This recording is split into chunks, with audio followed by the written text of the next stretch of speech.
আসসালামু আলাইকুম everyone, welcome back to my channel আসমাস cooking show.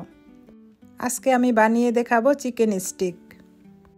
এই চিকেন স্টিকটা এতই মজা যে ছোট বড় সবাই পছন্দ করবে।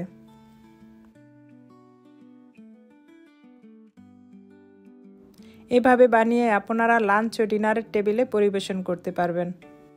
আর বেশি কথা না বাড়িয়ে এখন আমি মূল রেসিপিতে চলে যাই। এই জন্য আমার লাগবে চিকেন। এখানে আমি 2 পিস চিকেন ব্রেস্ট নিয়েছি। চিকেনটাকে আমি একটা ছুরির সাহায্যে এভাবে কেচে নিয়েছি, যেন মশলা ঢুকতে এগুলোর ভিতরে অনেক সুবিধা হয়। এখন আমি চিকেনটাকে কেটে নেব। চিকেনটাকে আমি সমান করে ছোট ছোট পিস করে কেটে নেব, প্রতিটা পিস যেন এক সমান হয়।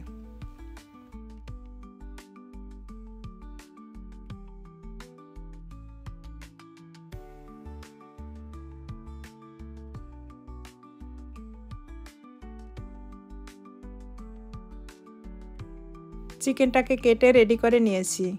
এখন আমি চিকেনটাকে ম্যারিনেট করে নেব।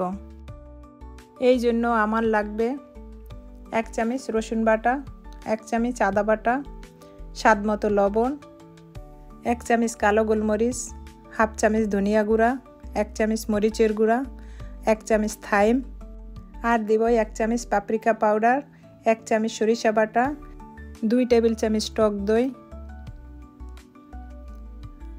আর 1 চামচ সয়া সস। এখন এগুলোকে ভালো করে মিশিয়ে নেব। এগুলোকে এমনভাবে মিশাবো যেন প্রতিটা মশলা চিকেনের গায়ে লাগে। এগুলোকে হাত দিয়ে সময় নিয়ে এভাবে ভালো করে মিশিয়ে নেব। চিকেনগুলোকে ভালো করে মিশানো হলে এখন আমি 10-15 মিনিটের জন্য ম্যারিনেট করে রেখে দেব।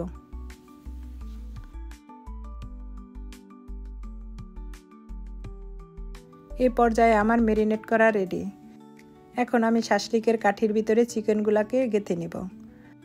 আমি এখানে 4 টুকরা চিকেন গেঁথে নেব। আপনারা চাইলে এর বেশিও গেঁথে নিতে পারেন।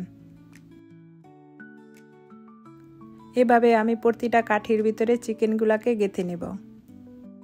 আপনারা চাইলে চিকেনের সাথে পেঁয়াজ ক্যাপসিকাম অ্যাড করতে পারবেন। পেঁয়াজ ক্যাপসিকাম দিলে চিকেনের টেস্টটাও বহুগুণে বেড়ে যায়। আমি আজকে শুধু চিকেন দিয়েই বানিয়ে দেখাবো। এভাবে গেঁথে নেওয়া হলে এখন আমি যে ট্রেতে চিকেনগুলোকে বসাবো সেই ট্রেটাকে রেডি করে নেব। আমি এই ধরনের একটা ট্রেতে চিকেনগুলোকে গ্রিল করে নেব। এবার আমি ট্রেটার উপরে তেল ব্রাশ করে নেব। এভাবে পুরো ট্রের গায়ে তেলটা ব্রাশ করে দেব। এখন আমি চিকেনগুলোকে ট্রেতে সাজিয়ে নেব। এখন আমি 360 ডিগ্রি সেলসিয়াসে 20 মিনিটের জন্য বেক করতে দেব।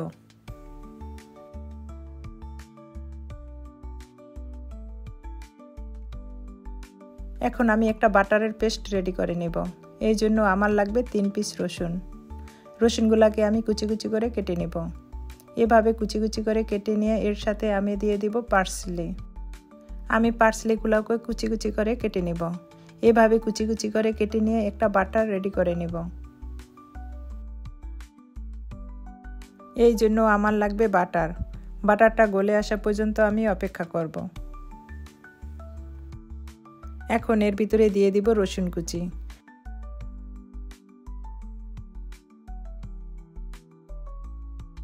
রসুনটাকে আমি হালকা ভেজে নেব, অতিরিক্ত ভাজা যাবে না।